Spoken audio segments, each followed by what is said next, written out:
Graça e paz, meu nome é Wellington. Paz de Cristo a todos, meu nome é Eduardo. Esse é o Compartilhe Conhecimento e hoje nós vamos tratar do assunto política e religião.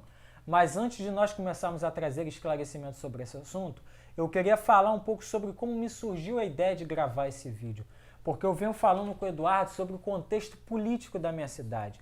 Porque alguns líderes e pastores vinham ensinando em suas igrejas que nós não poderíamos votar em um candidato que não professe a mesma fé que a nossa.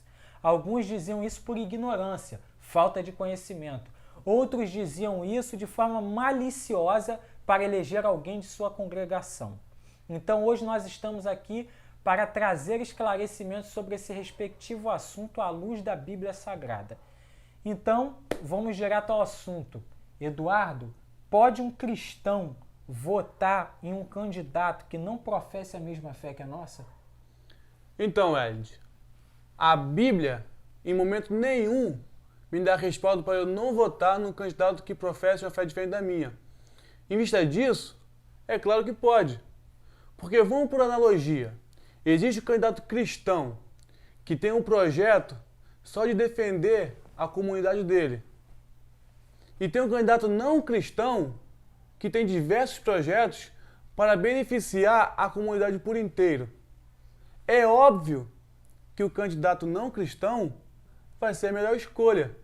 Mas se o candidato cristão também tiver projetos para beneficiar a sociedade por inteiro, quiser votar nele, amém. A Bíblia diz em 1 Coríntios 2,16 que nós temos a mente de Cristo e que nós discernimos muito bem tudo. Então cabe a nós pesquisarmos com paciência cada candidato que nós vamos votar, estudar o passado dele, ver os projetos que ele tem para a nossa cidade, independente se for cristão ou não, porque fazendo isso nós vamos estar elegendo um candidato que vai beneficiar um todo. E o evangélico que segue o Evangelho de Cristo não quer beneficiar só você, porque nós não temos que buscar o nosso próprio interesse, mas assim o que é de outros. E da forma que esses pastores estão ensinando as igrejas, de forma maliciosa, estão totalmente errados. E isso não é evangelho. Eles querem proibir de votar no candidato não cristão, mas estão tendo de forma maliciosa, de forma indecente, ensinando o povo de Deus. E vai ter que dar conta no final. É verdade, Eduardo. Um outro detalhe a ser notado é que a impressão que fica é que as pessoas só desistem da política. Por exemplo, num relacionamento, uma pessoa que foi traída, ela não vai desistir de entrar no outro relacionamento por esse fato. Uma pessoa que teve algum tipo de problema no trabalho, uma discussão com seu chefe ou com algum outro funcionário, ela não vai desistir desse trabalho por causa desse problema. Então a impressão que fica, Eduardo, é que as pessoas só desistem da política. Isso é verdade. E tem acontecido muito no meio cristão. Enquanto o Evangelho diz para nós continuarmos e perseverarmos para mudar o paradigma da sociedade, as pessoas estão escolhendo desistir. Só porque o candidato que ela votou ou depositou confiança caiu em escândalo de corrupção. Aí elas optam para desistir das pessoas, da política em si. E o que a Bíblia fala sobre isso? O que Jesus falou sobre dificuldades? Em João 16,33 fala: no mundo tereis aflições, mas tem de bom ânimo.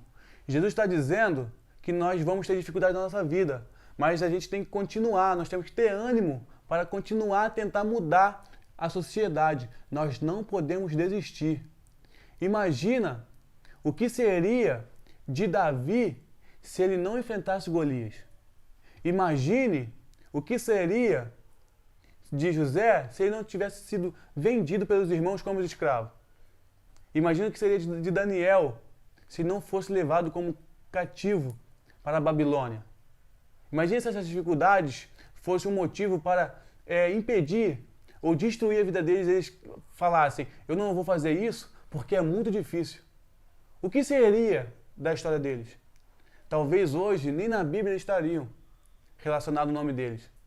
Mas hoje o povo cristão está desistindo e enterrando a sua própria história. Qual é o legado que nós vamos deixar para as próximas gerações? uma de sociedade corrupta que nós podemos mudar e escolhemos não mudar por acharmos que é muito difícil, não crendo no evangelho genuíno de Cristo? Pense, o que você vai deixar para as gerações futuras? E um outro detalhe, Eduardo, que as pessoas que falam dessa forma, elas dizem que a gente não pode ir para lá, a gente não pode participar desse universo, porque lá tem corrupção e todo mundo lá está sujo, a gente não pode entrar. Esse é um argumento muito pobre, porque quando a pessoa fala isso, ela está limitando o poder do evangelho que ela vive. Quer dizer que em outras áreas, qualquer outro lugar, eu posso tentar algo e não tem problema. Só na política que não. Na política, se eu fosse, a gente tentar colocar alguém lá, não tem jeito, a gente vai se corromper. Então eu estou limitando o poder do evangelho que eu vivo. Eu posso viver em qualquer lugar, em qualquer situação, menos na política, que se eu for para lá, se a gente colocar alguém lá, se a gente tentar, ele vai se corromper. Ué, que evangelho é esse que eu vivo então? Então, o Deus que eu sirvo, ele serve para me manter fiel somente em qualquer outra situação, menos no contexto político. Em Lucas 7, a partir do versículo 1, conta a história do centurião de Cafarnaum.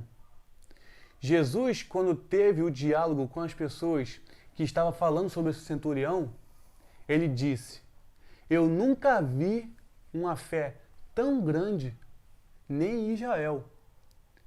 Centurião era como se fosse um governador naquela época, pela política romana. Então você vê, aquela história que conta ali em Lucas 7, os próprios judeus falam que ele era digno. Os próprios judeus dizem que ele era um homem honesto. Então há a possibilidade sim, se você é cristão, se você tem fé em Deus, de você ser honesto. A corrupção está em todas as áreas.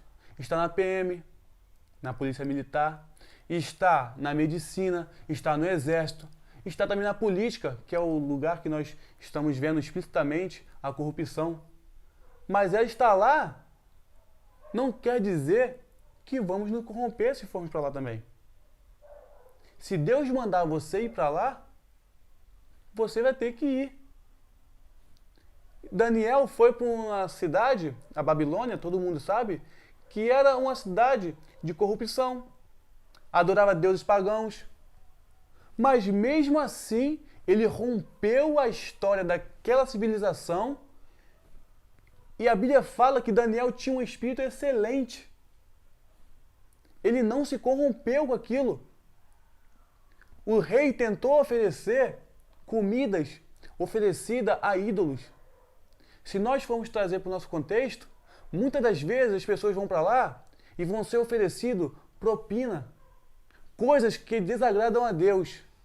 Mas por nós termos o espírito excelente, aquele mesmo espírito que tinha em Daniel, nós vamos romper e vamos mostrar que Deus é na nossa vida e nós não nos corrompemos, porque a Bíblia diz que os corruptos não herdarão o reino de Deus e o cristão tem uma marca, é o caráter de Deus.